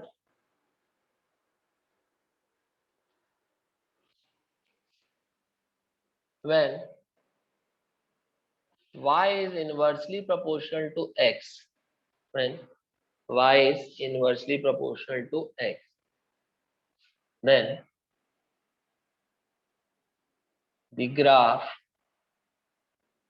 between y and x is rectangular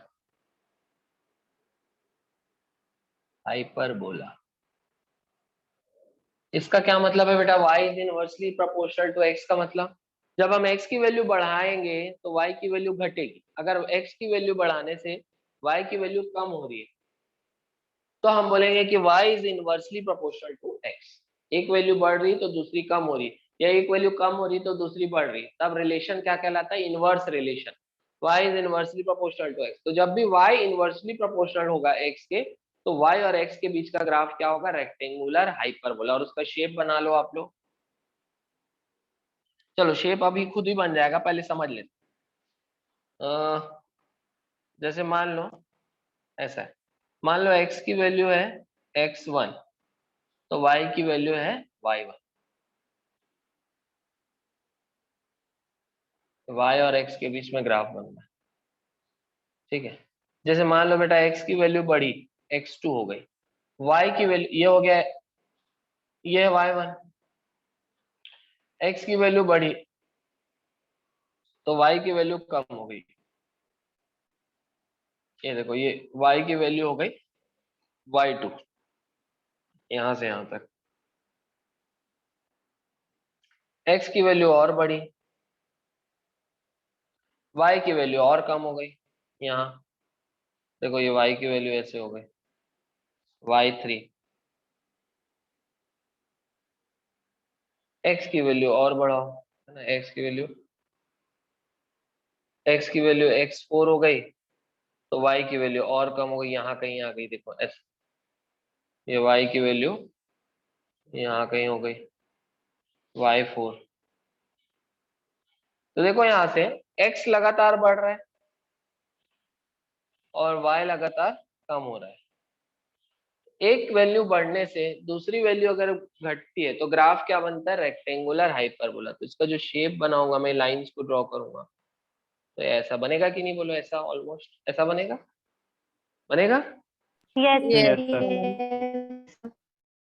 है ना। तो इसी शेप को हम बोलते हैं रेक्टेंगुलर हाइपरबोला। ये जो shape, this is not a straight line. ये हमको क्या बता रहा है कि एक वैल्यू बढ़ रही है तो दूसरी वैल्यू घट रही है, या उल्टा चलो, इधर जाओगे तो x की वैल्यू कम होगी तो y की वैल्यू बढ़ते जा रही, ऐसा चलो। देखो x यहाँ पर, ये यहाँ x4 में y की वैल्यू y4 कम है, इधर x3 में देखो y की वैल्यू बढ़ गई y3 ज्यादा हो गई, इधर x2 में y की वैल्यू और बढ़ गई, इधर x1 में y की वैल्यू और बढ़ गई। ऐसा चलोगे x कम हो रहा है y बढ़ रहा है, ऐसा चलोगे x बढ़ रहा है y कम हो रहा है, तो हम बोलेंगे y is inversely proportional to x। तो ग्राफ क्या बनेगा? Rectangular hyperbola. तो क्लियर हुआ क्या शेप? बोलो। yes, Yes, sir. sir. Yes. इसको भी बना लो, और अगर अच्छा क्लीन डायग्राम बनाना है तो ऐसा बना लो, ये ऐसा। ठीक है, क्लियर है बेटा?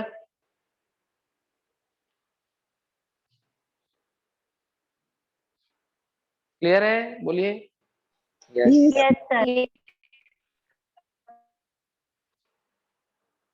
ठीक है, बना लीजिए यहाँ तक। जब अपन हीट पढ़ेंगे, हीट एंड थर्मोडायनेमिक्स, तो एक होता है pressure, pressure of the gas. मतलब मान लो एक कंटेनर है, कंटेनर के अंदर ऐसा गैस भरी हुई है। अब ऑब्वियसली गैस का कोई वॉल्यूम तो होता नहीं खुद का, लेकिन गैस का वॉल्यूम किसके बराबर लेंगे? जिस कंटेनर के अंदर वो भरी हुई है, उतना ही वॉल्यूम वो पूरा ऑक्यूपाई कर लेगी। तो if V is the volume of container, then V is also the volume of gas।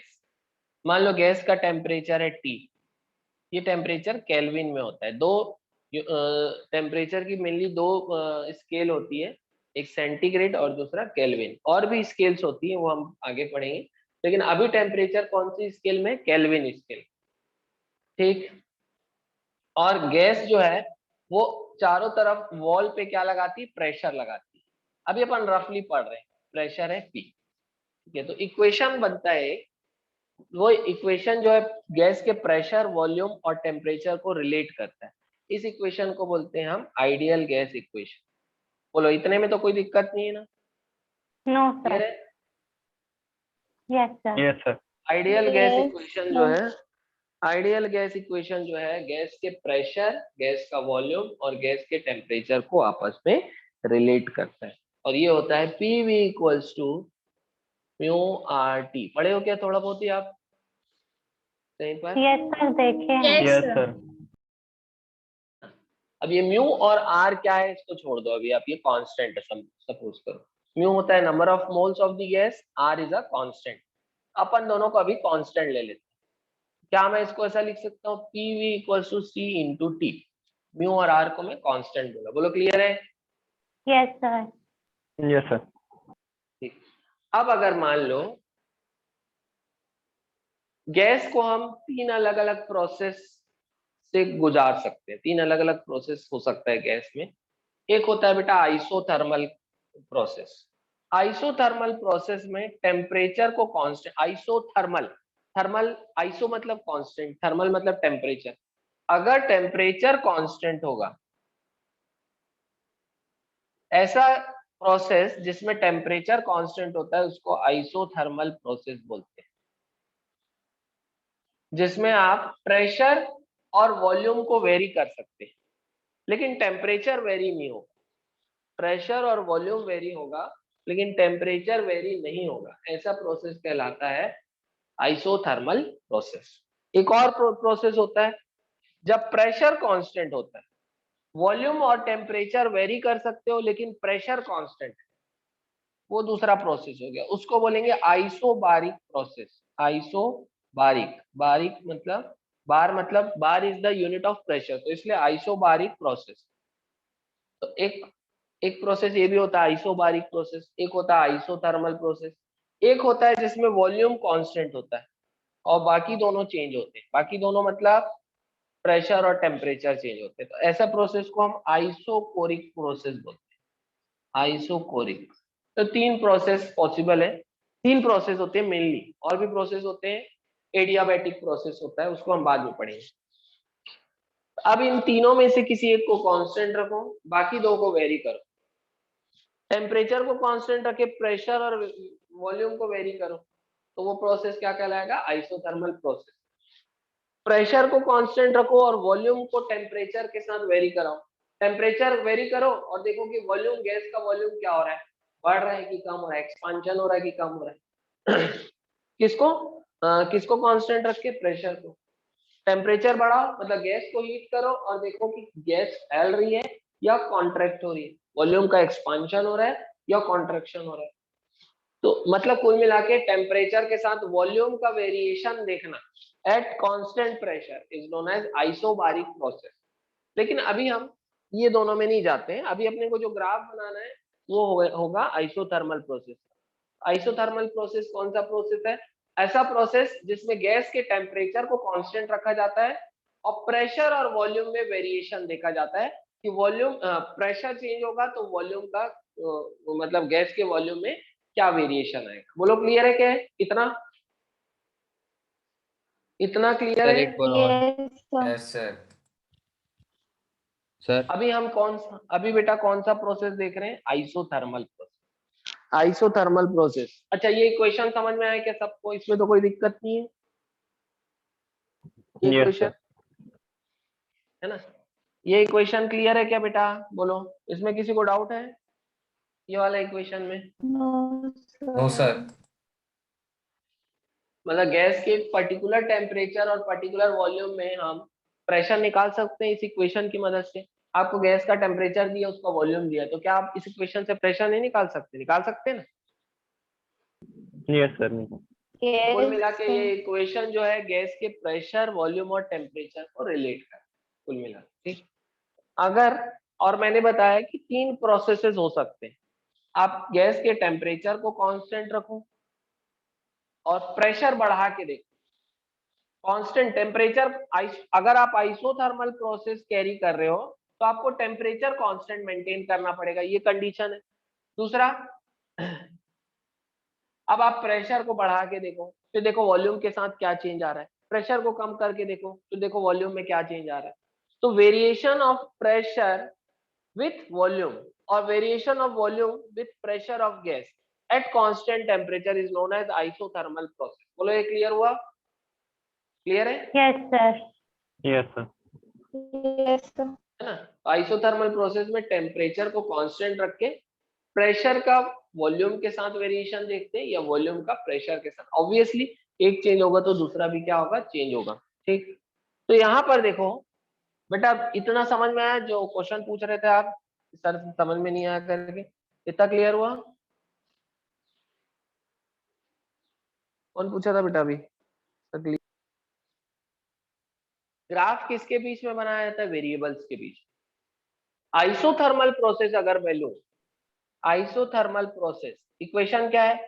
PV equals to C into T. C is a constant जिसकी वैल्यू म्यू आ रहा है, उस पे मत जाओ। आइसोथर्मल प्रोसेस में कांस्टेंट कौन होगा, जल्दी बताओ? Temperature. Temperature. गैस के टेम्परेचर को कांस्टेंट रखना है, तो वेरिएबल कौन कौन होगा? Pressure Variable- and volume. हाँ गुड, प्रेशर एंड वॉल्यूम। तो ग्राफ किसके बीच में बनेगा? प्रेशर और वॉल्यूम के बीच में, क्योंकि वेरिएबल sir. के बीच में ग्राफ बन। अगर हम ग्राफ बनाएं बिटवीन प्रेशर एंड वॉल्यूम तो उसका शेप क्या होगा? देखिए क्या होगा, पीवी इक्वल्स टू सी। सी तो कांस्टेंट है ही, साथ ही साथ आइसोथर्मल प्रोसेस होने के कारण टीवी कांस्टेंट है।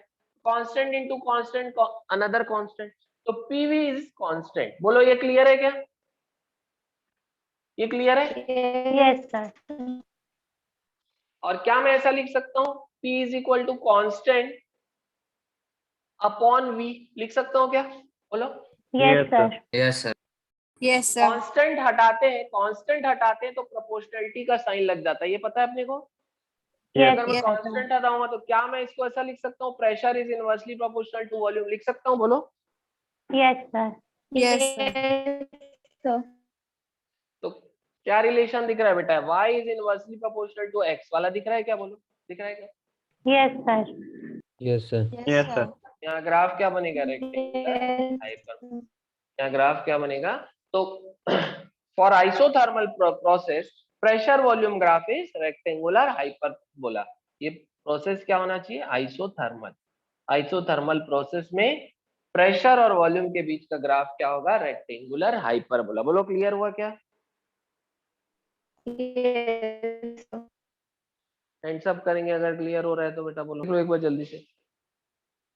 PV equals to mu R T, ठीक है, तो PV equals to C T. अब हमेशा टेम्परेचर कांस्टेंट हो ऐसा जरूरी नहीं है। टेम्परेचर कब कांस्टेंट होगा? सिर्फ आइसोथर्मल प्रोसेस। तो हम ये जो ग्राफ बना रहे हैं ये आइसोथर्मल प्रोसेस के लिए है। ऑब्वियसली अगर आइसोथर्मल प्रोसेस है तो ये पूरा कांस्टेंट हो जाएगा, क्योंकि सी तो कांस्टेंट है ही, टेम्परेचर भी कांस्टेंट, तो ये पूरा कांस्टेंट हो गया। तो पीवी अगर कांस्टेंट है तो हम ऐसा लिख सकते हैं P is inversely proportional to V. तो ये एक्चुअल में क्या दिख रहा है? Y inversely proportional to X. Y में कौन है? प्रेशर। एक्स में कौन है? वॉल्यूम। हो गया वॉल्यूम, प्रेशर वॉल्यूम ग्राफ क्या हो जाएगा? Rectangular hyperbola. बोलो क्लियर है यहाँ तक? ठीक है। Yes, sir. Yes, sir. Yes, sir. तो थर्ड इज पैराबोला या फिर पैराबोलिक ग्राफ, ये थर्ड रहेगा पैराबोला। पैराबोलिक ग्राफ कब बनेगा? व्हेन है ना, उसका इक्वेशन लिख लेंगे। फर्स्ट इक्वेशन है पैराबोलिक ग्राफ का, y equals to A X square, ये फर्स्ट इक्वेशन हो गया। y equals to A X square, या फिर second equation y equals to A x plus B x square. A और बी में मत जाओ, ए और बी कांस्टेंट है।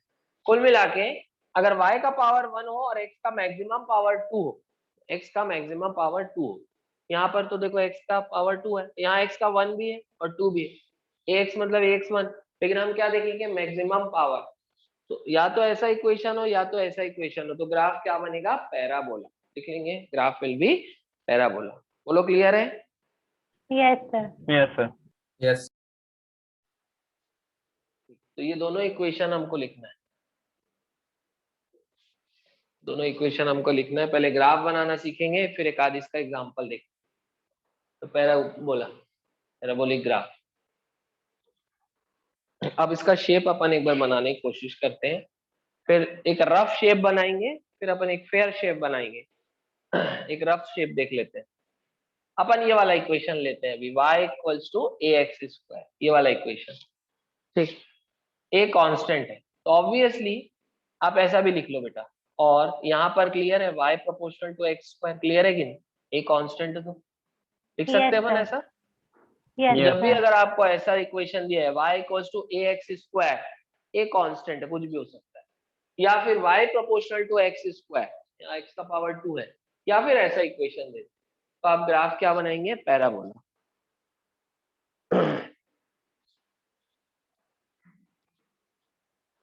जैसे देखेंगे अपन ले लेते हैं y equals to ax square, ये इक्वेशन, और a की वैल्यू 1 ले लेते हैं। तो अगर a की वैल्यू 1 हो जाएगी तो y will be equal to x square. Simple अपन एक ग्राफ बनाते हैं, क्योंकि अगर आप y equals to 2x square लोगे ना तो ग्राफ थोड़ा बड़ा हो जाएगा, ग्राफ में दिक्कत जाएगी। ये भी देखो a की जगह 2 लिख दिया, तो आपको ये 2 को भी इंक्लूड करना पड़ेगा। इसके बजाय मैं a को 1 ले लेना, तो y is equal to x square. ये वाला ग्राफ एक बार देखते हैं शेप बनाने के लिए।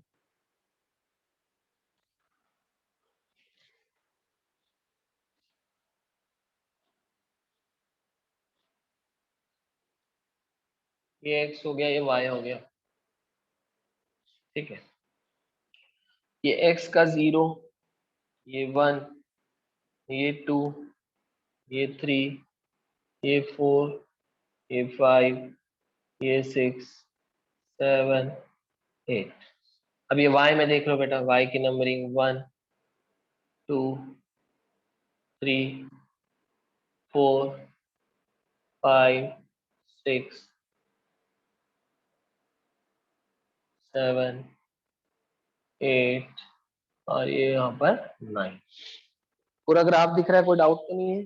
पूरा मतलब Yes, sir. Yes, sir. Yes, sir. चलो अपन इक्वेशन ये वाला फॉलो कर रहे हैं, y equals to x square. तो जब x 0 होगा बेटा तो y कितना होगा? बोलो 0 होगा, होगा कि नहीं? इस इक्वेशन के अकॉर्डिंग भाई कोई भी इक्वेशन से ही ग्राफ डिसाइड होगा, तो हम ये वाले इक्वेशन का ग्राफ बना रहे हैं। ऑब्वियसली क्योंकि x का पावर 2 है तो शेप क्या आएगा? बोलो क्या आएगा? शेप पैराबोला आएगा कि नहीं? Yes, sir. Yes, sir. अपन वही शेप बनाने की कोशिश कर। तो अब इस इक्वेशन में ग्राफ कहाँ से स्टार्ट होगा? ओरिजिन से। तो x को 0 रखो तो y भी 0 होगा, तो ग्राफ कहाँ से स्टार्ट होगा? ओरिजिन से। अब x को 1 रखो, x की अगली वैल्यू 1 होगी, तो y की वैल्यू कितनी हो जाएगी? 1 का स्क्वायर 1 होगी कि नहीं? बोलो। तो जब x 1 है तो y भी 1 है, तो डॉट यहाँ आएगी। ग्राफ अपन ऐसे ही बनाते हैं ना, आप लोग सीखे होगे ग्राफ बनाना। Yes, Yes, sir. sir. x की वैल्यू 2 लो, y की वैल्यू कितनी हो जाएगी बेटा? 2 4. का स्क्वायर 4। 4. जब अपन x2 लेंगे तो y यहाँ होगा। देखो x को 2 लो तो y यहाँ 4, x को 2 तो y को 4, x को 3 लो तो y कितना हो जाएगा? 3 का स्क्वायर 9, है ना। इसलिए अपन 2 नहीं लिए बेटा, 2 लेते ना तो यहाँ पर सीधा सीधा x को जब 2 लेते, यहाँ 2x स्क्वायर क्यों नहीं लिया? ये हो जाता जब x को 2 ले लेते तो y 8 हो जाता, तो बहुत ऊपर चले जाता ग्राफ, इसलिए मैंने एक सिंपल सा इक्वेशन लिया है ना। जब आप x को 3 ले लेते तो 2 भी है मल्टीप्लाई होने के लिए, तो y हो जाता 3x स्क्वायर, है ना। जब x को अपन 3 ले लेंगे, 3 का स्क्वायर 9 इंटू 2, है ना, 18 हो जाता, तो वो लंबा चले जाता, तो इसलिए मैंने ये सिंपल सा इक्वेशन लिया है। जब x को 3 लेंगे तो y 9, देखो x को जब 3 लिए तो y कितना बढ़ गया? देखो सीधा पहुंच गया 9 में। बोलो समझ में आया क्या? अब इसका अगर अपन ग्राफ Yes, sir. ऐसा बनेगा कि नहीं बेटा? बनेगा, Yes, sir. Yes, sir. Yes, sir. Yes, sir. Yes, sir. है ना। तो रफली इस टाइप का शेप आता है, आप लोग पहले इसको बना लीजिए।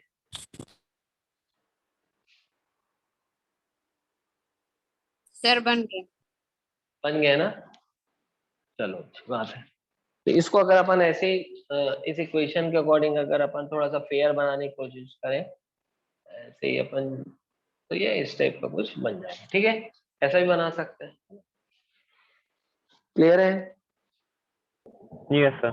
Yes, Yes, sir. इस टाइप का जो कुछ ग्राफ है, इस टाइप का ग्राफ बनेगा, इसको हम बोलेंगे rectangular, sorry parabolic graph. Sir हाँ बेटा, सर पैराबोलिक अपना ये क्वेश्चन, अपने को ये वाला इक्वेशन ध्यान रखना है, y proportional to x square. अब इस इक्वेशन में मुझे बताओ, अगर x निगेटिव होगा तो y क्या होगा, पॉजिटिव की negative? Positive. Positive, positive. Positive. क्यों? क्योंकि क्योंकि स्क्वायर हो रहा है। नेगेटिव इंटू नेगेटिव भी पॉजिटिव ही होता है ना। तो x पॉजिटिव हो या x नेगेटिव हो, y हमेशा क्या होगा, पॉजिटिव। बोलो क्लियर है क्या? पॉजिटिव। Yes sir. Yes, तो sir. अगर हम एक कंबाइंड डायग्राम बनाए जो हम नेगेटिव या पॉजिटिव दोनों कंडीशन में बना सकते हैं, तो ये ऐसा कुछ बनेगा बेटा।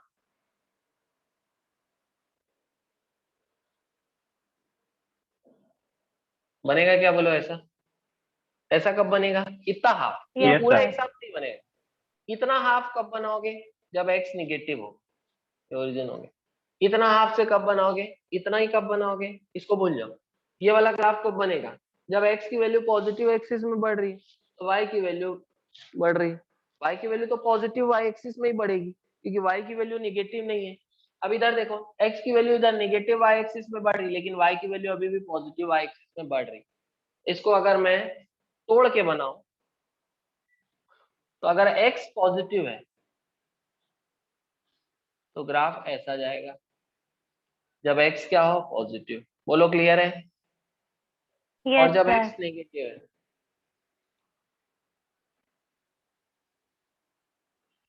जब x नेगेटिव है, x नेगेटिव, तो ग्राफ ऐसा जाएगा। बोलो क्लियर है क्या? चलो बोलो Yes, sir. बेटा। अगर x की वैल्यू 3 है तो भी y की वैल्यू उतनी होगी, 9 होगी। और अगर x की वैल्यू -3 है तो भी y की वैल्यू उतनी होगी। बोलो क्लियर है क्या? Yes, Yes, sir. sir. Yes, sir. x की वैल्यू अगर 4 है तो भी y की वैल्यू 16 होगी। x की वैल्यू अगर -4 है तो भी y की वैल्यू 16 ही होगी।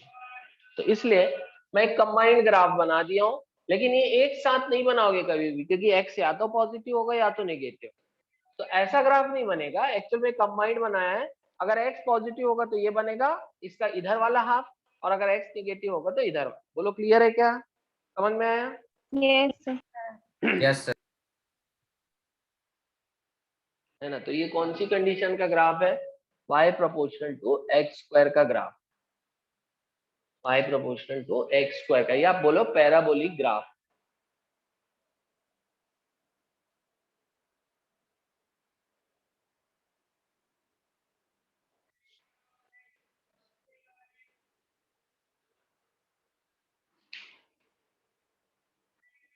बोलो बेटा, यहाँ तक किसी को डाउट है क्या? यहाँ बनता है जनरली जो पैराबोलिक ग्राफ बनता है उसमें x पॉजिटिव एक्सिस में ही रहता है, ऐसा ये जनरल है ना? ऐसा ये वाला ग्राफ जनरल, ठीक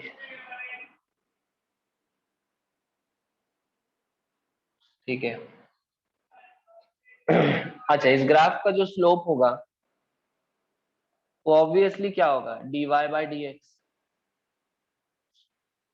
या फिर del y by del x. अब अगर मैं इस पॉइंट पर बोलूं, पॉइंट ए, और इस पॉइंट पर पॉइंट बी में, तो स्लोप सेम होगा कि अलग अलग होगा? बोलो। सर स्लोप अलग सेम अलग होगा कि अलग अलग. Sir, अलग-अलग हो. है ना? हाँ, तो करना क्या है बेटा, यहाँ पे एक टेंजेंट ड्रॉ करो। ये टेंजेंट क्या एंगल बना रहा है, एक्स एक्सिस से θ1। यहाँ टेंजेंट ड्रॉ करो तो ये थोड़ा सा ज्यादा एंगल बना रहे हैं, θ2। तो ऑब्वियसली अगर थीटा ज्यादा होगा तो टेन थीटा भी ज्यादा होता है। जैसे 1030 कितना होता है, 1/√3। 1045 बोलो 1।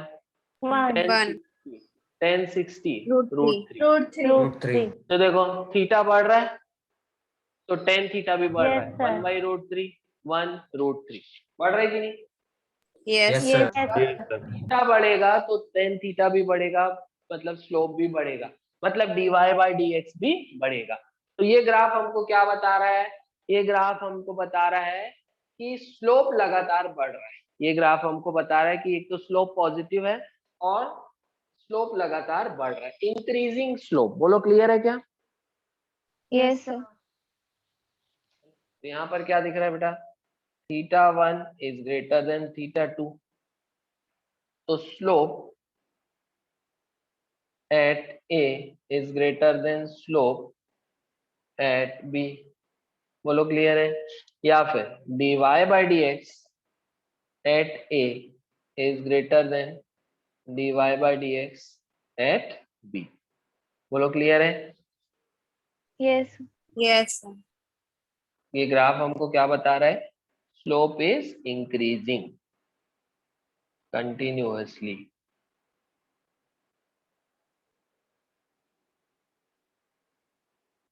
जस्ट इसके बगल वाला पॉइंट क्यों नहीं लिया? क्योंकि स्लोप थोड़ा सा बड़ा रहता है, बढ़ेगा जरूर, इसके पॉइंट के जस्ट बगल वाले पॉइंट में स्लोप बढ़ेगा, लेकिन उतना नहीं दिखेगा, इसलिए थोड़ा दूर वाला पॉइंट दिख लिया ताकि थीटा थोड़ा सा दिखे, आपको डिफरेंस दिखे। हाँ थीटा 1 थीटा, ये लगातार थीटा बढ़ रहा है, ऐसा नहीं कि यहाँ बढ़ा और फिर यहाँ बढ़ा, ऐसा नहीं बेटा, लगातार बढ़ रहा है, कर्व शेप है ना, लगातार स्लोप बढ़ रहा है, लगातार थीटा बढ़ते जा रहा है, तो स्लोप लगातार इस केस में क्या हो रहा है? बढ़ रहा है। बोलो क्लियर है पॉइंट? Yes. सर अगर स्लोप बढ़ रहा है तो स्लोप बी वाला बड़ा होना चाहिए ना? बड़ा तो है ना बेटा, देखो ना स्लोप तो बड़ा है। बड़ा मतलब ऐसा इससे नहीं बोलोगे, लाइन से बड़ा नहीं बोलोगे, ये एंगल से बोलोगे, ये बड़ा है ना, थीटा 2 बड़ा है, तो जो उसका आपने मतलब नीचे slope बढ़ा लिखे है। उसका मतलब क्या होगा? क्या इसका? स्लोप एट ए, जैसे slope at a is bigger than slope at b. हाँ तो स्लोप का मतलब क्या होता है? dy by dx बड़ा है, ठीक है ना? अभी मैं बताऊंगा उसको एग्जांपल, तो समझ जाओगे।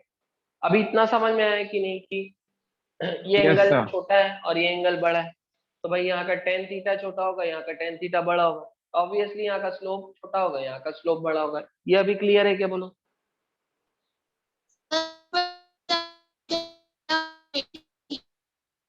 बेटा वॉइस कट रही है, ये पूरा ही उल्टा हो गया बेटा, है ना? थीटा 2 बड़ा है, sorry, theta 2 is greater than theta 1, पूरा गड़बड़ है, उसको ठीक कर लो।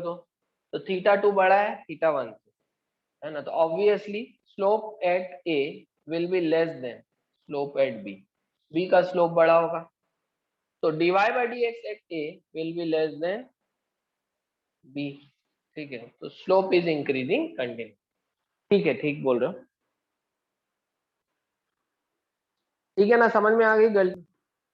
लगातार स्लोप बढ़ रहा है मतलब थीटा 2 ज्यादा होगा, मतलब इसका स्लोप ज्यादा होगा, ठीक है? देख लो इसको, बेटा कहीं भी ऐसा लगता है कि गड़बड़ हो रही है तो बता दिया करो तुरंत, है ना? सोचना Yes. नहीं है। यस।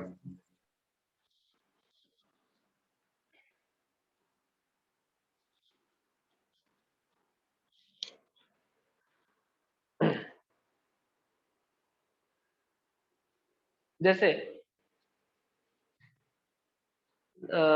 देखो, आप लोगों ने क्या सेकेंड इक्वेशन ऑफ मोशन पढ़ा है क्या? Second equation of Yes, motion, sir. Yes, sir. S is equals to ut plus half at square. हाँ गुड। तो यहाँ से जैसे ऑब्जेक्ट चलना स्टार्ट किया, यहाँ पहुंचा, यहाँ से स्टार्ट किया चलना एट t इक्वल्स टू 0 शुरुआत पे, ठीक है? इसकी वेलोसिटी u है शुरुआत पे, मतलब ये इसकी इनिशियल वेलोसिटी हो गई। अब ये सीधा चल रहा है विद कांस्टेंट एक्सेलरेशन, और t टाइम के बाद उसने कितना डिस्प्लेसमेंट ट्रेवल किया?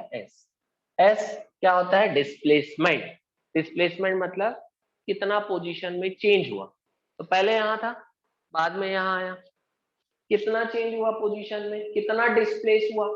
भाई मैं बोलूंगा कि भाई इस बॉल को उठा के ए से बी में रख दो,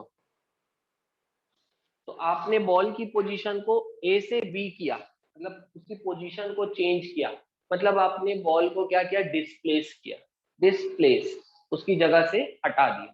तो डिस्प्लेसमेंट कितना हुआ जानने के लिए आप इनिशियल और फाइनल पोजीशन को स्ट्रेट लाइन से जोड़ दो और इस लेंथ को मेजर कर लो, यही क्या कहलाएगा? डिस्प्लेसमेंट। बोलो क्लियर है क्या? क्लियर है? Yes, sir. Yes, sir. है ना? अपन आगे वन डायमेंशनल मोशन में पढ़ेंगे डिस्प्लेसमेंट क्या होता है। तो बॉडी इनिशियली यहाँ थी, चलते चलते चलते फाइनली यहाँ पहुंच गई, मतलब इसने अपनी पोजीशन को चेंज किया, बॉडी की पोजीशन चेंज हुई, मतलब बॉडी का डिस्प्लेसमेंट हुआ। कितना डिस्प्लेसमेंट हुआ?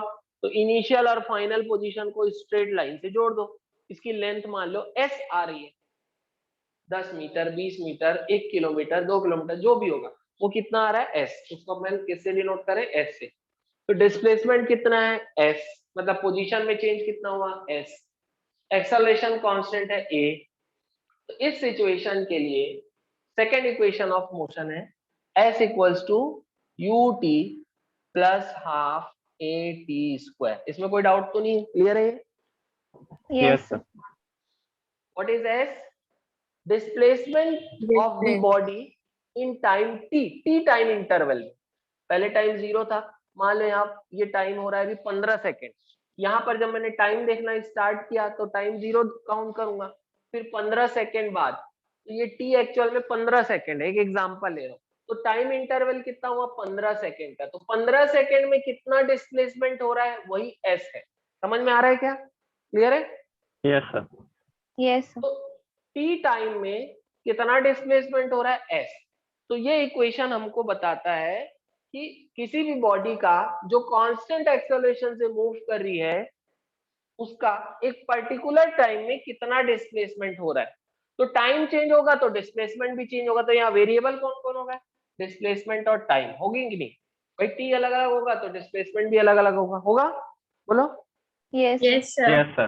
क्योंकि बॉडी लगातार चल रही है, ठीक है। कुछ समय बाद देखूंगा at certain time T dash में बॉडी यहाँ पहुंच जाएगी तो डिस्प्लेसमेंट कुछ और हो जाएगा, यहाँ से यहाँ तक हो जाएगा।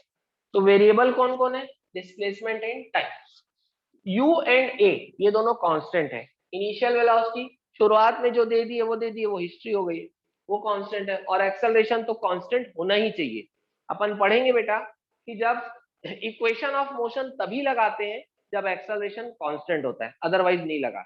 मतलब जब ऑब्जेक्ट जो है एक फिक्स वैल्यू से एक्सेलरेट करता है, ऑब्जेक्ट का एक्सेलरेशन जब कांस्टेंट होता है तभी हम इक्वेशंस ऑफ मोशन अप्लाई करते हैं। ऐसा नहीं कि ऑब्जेक्ट का एक्सेलरेशन अभी 2 मीटर पर सेकेंड स्क्वायर है, अगले सेकंड में 3 मीटर पर सेकेंड स्क्वायर हो गया, फिर अगले सेकंड में 1 मीटर पर सेकेंड स्क्वायर हो गया। लगातार एक्सेलरेशन अगर चेंज करेगा तो हम बोलेंगे acceleration is not constant, acceleration is variable, it is changing. तो उस केस में जब एक्सेलरेशन लगातार चेंज होगा तब आप इक्वेशन ऑफ मोशन अप्लाई नहीं कर सकते। जैसे अगर मैं बोल दिया a body is moving with 5 metre per second square acceleration, मतलब ये एक फिक्स वैल्यू हो गई। टाइम कुछ भी हो एक्सेलरेशन फिक्स है 5, मतलब एक्सेलरेशन कांस्टेंट है। तो जब एक्सेलरेशन कांस्टेंट होता है, एक्सेलरेशन की जब एक फिक्स वैल्यू होती है तभी हम इक्वेशन ऑफ मोशन लगाते हैं। तो यहाँ एक्सेलरेशन और यू ये दोनों तो कांस्टेंट है, वेरिएबल कौन है एस और टी। बोलो क्लियर है यहाँ तक? Yes, sir. Yes, sir. Yes, sir. Yes, sir.